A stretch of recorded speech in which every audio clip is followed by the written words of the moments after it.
Service Padda टोला के संग हर कार्यक्रम बने ही यादगार।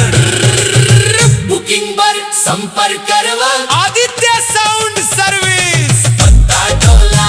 हेलो पद्दा टोला आस पास के सब जन तैयार हो जाओ। Hello hello hello Padda Tola आस पास के सब जन तैयार हो जाओ। डीजे बजही सब नाचही आदित्य साउंड सर्विस पद्दा टोला के संग। पद्दा टोला आदित्य साउंड सर्विस पद्दा टोला के संग। हर कार्यक्रम बने ही यादगार। बुकिंग पर संपर्क करव Aditya sound service Padda Tola. Hello hello hello hello hello hello hello hello hello Padda Tola आस पास के सब जन तैयार हो जाओ। पद्दा टोला आस पास के सब जन तैयार हो जाओ। पद्दा टोला आस पास के सब जन तैयार हो जाओ। पद्दा टोला आस पास के सब जन तैयार हो जाओ। डीजे वाले बाबू बीट चालू करवा।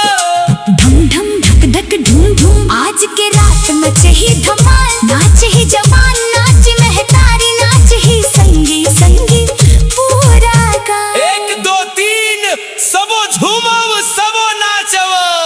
आदित्य साउंड सर्विस पद्दा टोला लाजहां। बजे डीजे वहां बन जाते माहौल super hit. Ready 3 2 1 DJ drop the beat.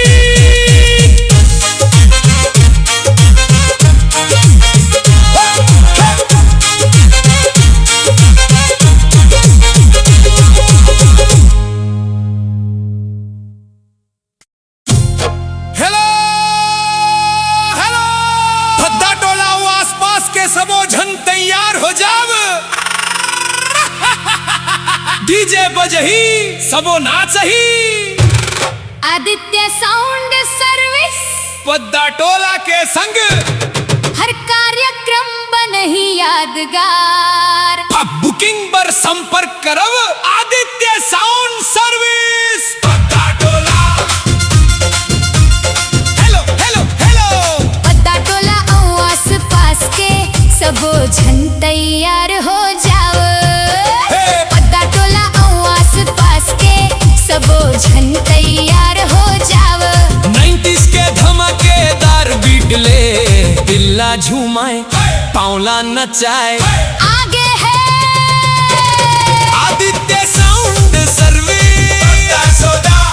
बास बढ़ाओ साउंड बढ़ाओ सब हाथ ऊपर। डीजे वाले बाबू बीट चालू करव। धूम धूम धक धक धूम धूम आज के रात मचे ही धमाल। नाच ही जवान नाच ही महतारी नाच ही संगी संगी पूरा गाँव। 1 2 3 सबो झूमव सबो नाचव। आदित्य साउंड